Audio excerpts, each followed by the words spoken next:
guys,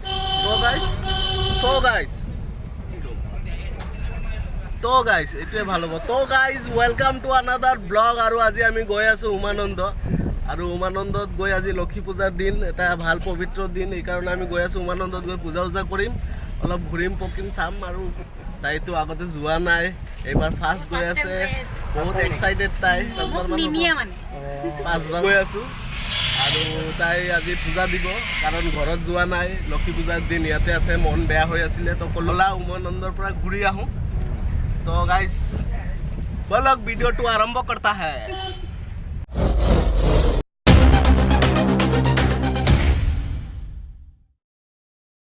এফালে গ'লে হ'ল, উলুবাৰী হৈ বহ।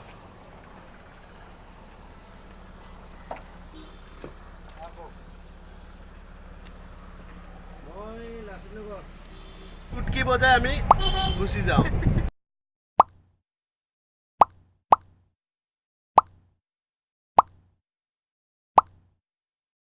কি বজাই বজাই পাই গ'লো, এতিয়া নামো।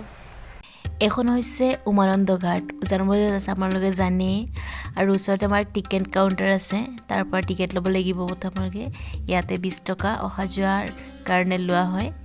টিকেট কাটি লওঁ, 20 টকা পাৰ পাৰ্চন, 20 টকা। তো গাইজ আমি ফেৰীত উঠিলোঁ, দেখা পাইছে, আৰু বহুত মানুহ পেচেঞ্জাৰ বহুত হৈ আছে উমানন্দৰ কাৰণে। আজিৰ কাৰণে বিশেষকৈ আজি হ'ল লক্ষী পূজা, সেইকাৰণে ইমান ভিৰ হৈছে।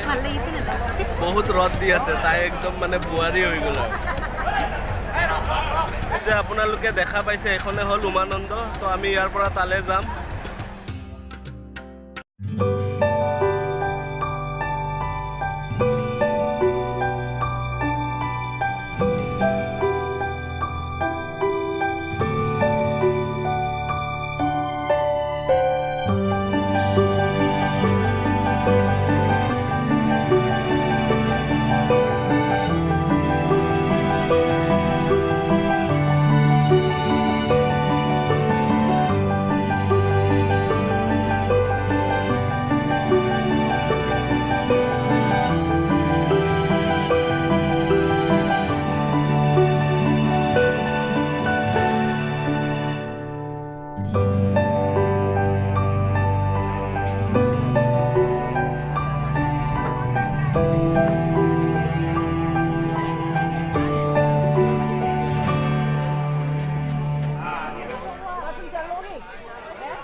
আহক আমাৰ এই উমানন্দ মন্দিৰলৈ।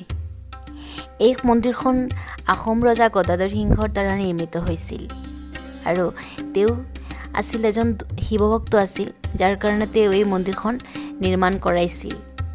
আৰু আপোনালোকে জানে, এই উমানন্দখন আমাৰ পৃথিৱীৰ আটাইতকৈ সৰু দ্বীপ, আৰু আগতে এই উমানন্দখনক ময়ূৰ দ্বীপ বুলিও জনা গৈছিল।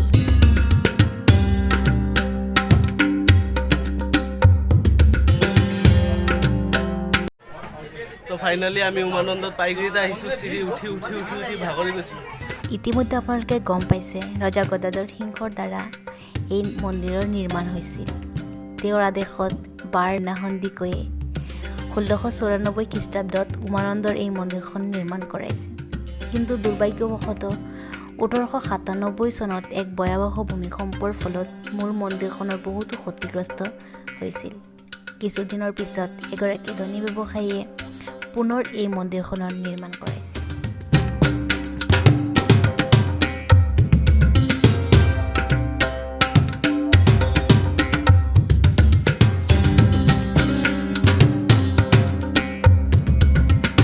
উমানন্দত এতিয়া লাইন লাগিছোঁ, মন্দিৰৰ ভিতৰত সোমাম, আৰু তাত পূজা অৰ্চনা কি কৰিব, তাই কৰিব, মইতো তাই কৰিব পূজা, মই ভিডিঅ' কৰিম, আপোনালোকে চাই থাকক। আধা ঘণ্টা ধৰি লাইন লাগি আছোঁ এই ৰ'দত।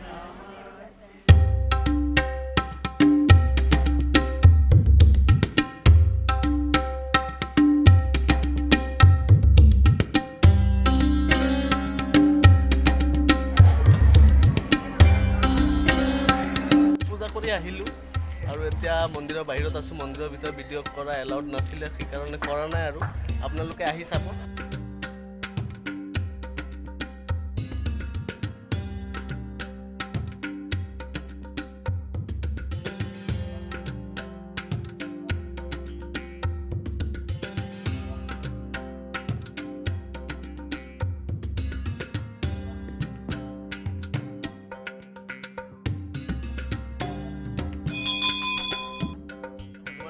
গৈ আছোঁ আৰু আপোনালোকে আহিব আৰু অসমৰ প্ৰায় মানুহ যোনে অহা নাই তেওঁলোকক কৈছোঁ আপোনালোকে একবাৰ আহি উমানন্দত ভিজিট কৰিব বহুত ভাল লাগে সৰু পৃথিৱীৰ ভিতৰত আটাইতকৈ সৰু নদীদ্বীপ জানে চবে জানে মই বেছি আৰু কৈ দিলোঁ আৰু আপোনালোকৰ উপকাৰ হ'ব জানে চবে জানে অসমৰ মানুহ এটলিষ্ট চবে জানে বাকী বাহিৰৰ মানুহ যোনে নাজানে তেওঁলোকক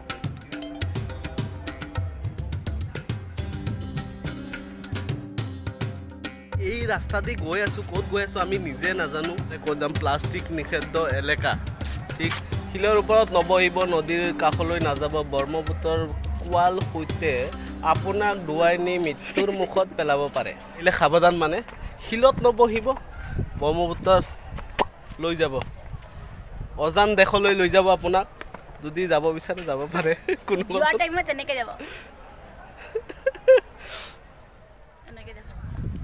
মুকেৰি ক'ত গৈ আছা হা মুকেৰি ক'ত গৈ আছা অকলে হা হা ক'ত গৈ আছা মুকেৰি ডেটিঙত গৈ আছা কাৰ লগত ফটো উঠাম হা ফটো উঠাম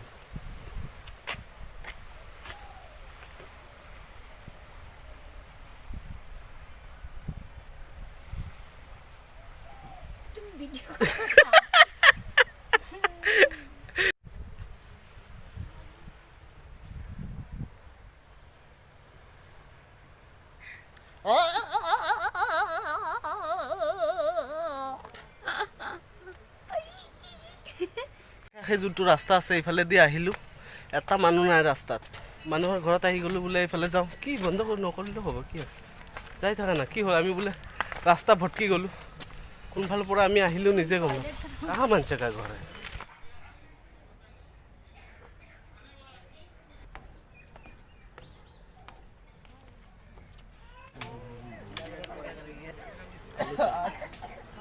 बढ़िया ले ले भाई आलू रखो टिकट আছে আমার কাছে দো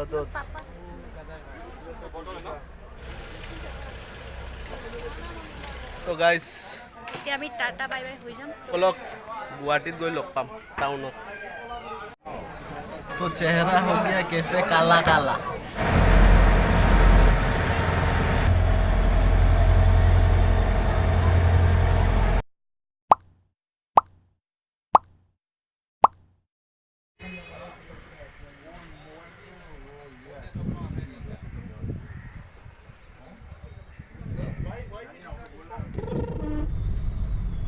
আহি পালোঁ উমানন্দৰ পৰা নিশ্চয় আপোনালোকক ভিডিঅ'টো ভাল লাগিব লাইক কৰিব কমেণ্ট কৰিব শ্বেয়াৰ কৰিব সাবস্ক্ৰাইব কৰিবলৈ নাপাহৰিব আৰু এই বুলি bye bye Tata signing off